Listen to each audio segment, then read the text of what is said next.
absolutely no ET craft, ET technology, anything like that at Area 51. This is why S4 was made specifically to separate it there. People at Area 51 do not have the clearance.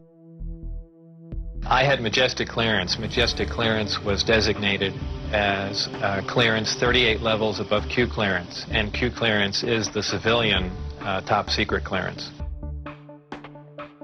I was put into the briefing room with 121 or 22 briefings and really was just told to sit and read through them. I think they were there just to mainly educate me on what was going on. They weren't a complete in-depth explanation on everything else, but just essentially a brief synopsis on some of the other projects that were going on there. Supposedly, the information, now this isn't something that I determined, it's something I was told, that the crafts originated from a planet that orbited the Zeta Reticuli star system. Zeta Reticuli 1 and Zeta Reticuli 2 are two stars of a binary star system. The craft allegedly came from there. One or two autopsy photographs I saw dealt with just a small photograph, a bust shot essentially, just head, shoulders, and chest of an alien where the chest was cut open in T fashion and one single organ was removed. I would imagine it was 3.5 or 4 feet tall. Allegedly, what happened in '79, there was some sort of information exchange going on where there were actual live aliens at the facility, and at one particular point there was an area where some security personnel went to enter, and apparently because not the sidearms but the bullets in the sidearms, from what I understand, if they would have entered the area, the bullets would have detonated. And supposedly one of the creatures tried to stop the security personnel from entering the area, and a fight ensued. And the bottom line from the altercation was that the security personnel, I don't remember how many were involved, but were all killed, and they died of head wounds, and that's all that I heard of that story. It never even occurred to me, even though I was looking at an extraterrestrial vehicle, that, you know, this wasn't man-made. It probably really hit me when I got inside the craft and looked around and began to understand how the craft was operated, and finally grasped the whole project as a whole, as what we were doing, the fact that we weren't building this thing, we were trying to find out how it was made. We were back engineering it. The craft generates its own gravitational field. It produces a gravity wave, which is similar to the gravity wave that the Earth produces. Space-time and gravity are all essentially interrelated. Gravity distorts time and space, so really nothing is going to influence you while you're in there. It also slows down time. These things aren't theories, we know them to be true. I only witnessed one test flight up close, officially. The test flight schedules were told to me, specifically because I was probably going to have to be present. This craft was about 52 feet in diameter. I don't know exactly how much it weighed, but it weighed a lot. And this was quite a scientific feat, to lift something completely silently, under control, and you know, perform a maneuver like that. The test flights I saw of the base, actually the best test flight was witnessed by my friends, who I had brought out there. The craft was similar to what was done before that I had seen close up, other than the fact that it went above the mountain range, moved a much greater distance at a much higher rate of speed. How are my opinions changed? I would say considerably. Before I was at S4, I was more or less one of the guys that thought, you know, all these government conspiracy and UFO buffs and things like that were complete lunatics. I even remember before I was involved there, a friend showed me a little newspaper clipping and said John Lear was giving a lecture who was touting that aliens from another world came to Earth and there's 70 different species, and I remember laughing on the phone that this guy had lost his mind. And I was also under the impression that, boy, the government's all for the people, and they, they're out here to protect us and all that. After the experiences I had there, everything is completely turned around. The government is doing everything but looking out for us. I mean, the only thing they're looking out is for themselves. Obviously, the ET craft do exist. Something had to build them, so there must be aliens. So there's really two phases to the project going on there. It's understanding what we're looking at, and then once we understand it, is can we duplicate it with earthly materials and earthly technology? And unless we've got a handle on both of them, all that technology is useless to us. And if it turns out we can't do that, all we have is one single prized possession that we have to take care of. I didn't even believe in flying saucers up until I was employed at S4. I believe if I was given the opportunity again to go back in time and redo it, I think I pretty much would have just shut up and gone along with the program. Statistically, it's a certainty. There are hugely advanced civilizations, intelligences, life forms out there. I believe they're so advanced that they're even doing interstellar travel. I believe it's possible they came here. Nothing that I have seen personally has the signature, has those characteristics which you would attribute to other forms of intelligence or other kinds of craft. We do see that. Okay. That's looking out in front of the orbiter. Okay, we're seeing 3 or 4 objects. Can you confirm that it's just the one that's actually moving? The other ones are just reflections? No, there are 3 objects. An object which is in the same place all the time but appears to be tumbling. Well, we've had it ever since yesterday. It just seems to be tagging along with us.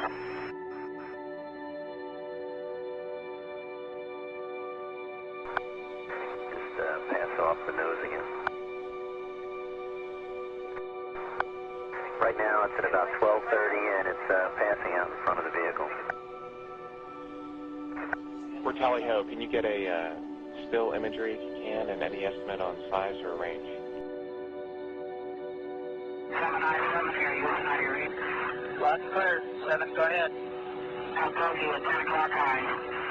This is Houston. Say again, 7? I'll close you at 10 o'clock high.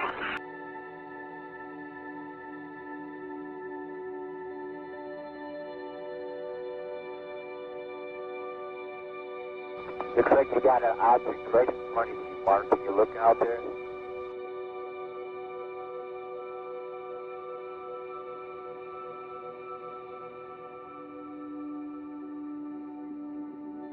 Okay, verify it's our C plus D badge. What are those things going over? What is that, Jack? Hey, something just hit here. What blue? Hey, what is that?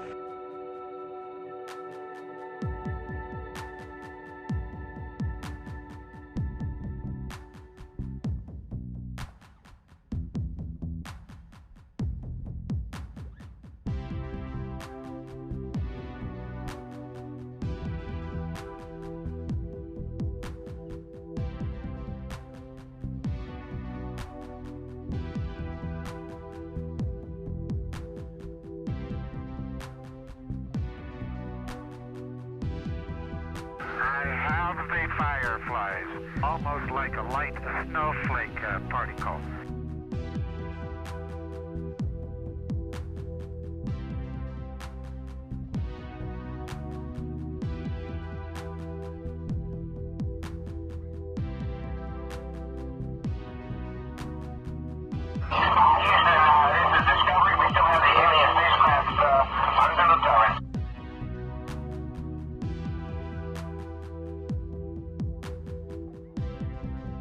They were double saucer, lenticular But if you're going to be going in and out of atmospheres like Earth or other places might have, you certainly need a little more aerodynamic type of vehicle. And the saucer has the capability of going through the air at tremendous rates of speed and handling the bow and trailing wave without making shock waves. So it can be very silent while traveling at big rates of speed through the atmosphere. Yes, they were flying quite high. How high we couldn't tell because we couldn't get anywhere near their altitude. But they were either very large craft way up or smaller craft still well above what we could get to. A little saucer came from, I say little saucer, it was a saucer, came flying over their heads, put down 3 little landing gear and landed right out on the dry lake bed. And they picked up their cameras and started over toward it, filming as they went. And when they got in fairly close to it, it lifted up, put the gear back in the wheel wells, tipped up, and took off at a great rate of speed. And so they came into my office and told me what had happened, and I sent them over to develop the film. And then had to go through all the proper regulations of reporting this. And we wound up having to send the film forward to Washington in the base jet airplane. And I don't know whether anyone's ever seen it since. We have an unidentified flying object. The subject of UFOs in particular has been relegated to tabloid journalism, the arena of science fiction. Why is it, do you suppose, or do you believe that it's been given a fair shake by science, and if not, why not? No, it hasn't, because it's rather clear there's been a lot of misinformation, disinformation. There's been a very active effort on the part of presumably people in the know to discourage public participation, media participation, to discredit the whole area. And that seems to have been true for at least 50 years. And also the very existence of an extraterrestrial presence or an extraterrestrial existence even went against the conventional science of 30, 40 years ago. Even when I went to the moon, almost 30 years ago now. It was the conventional wisdom, both in science and theology, that we were alone in the universe. And I don't think people really believe that anymore, but that was a conventional wisdom. And the UFO reports have been going on for at least 20 years before that, and some almost 30 years before that. And being denied and swept under the rug and covered up and filled with disinformation. There's quite a bit of contact going on. We have been visited. The Roswell crash was real, and a number of other contacts have been real and ongoing. It's pretty well known to those of us who have been briefed and been close to the subject matter.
think the public is ready to know if anyone has visited us.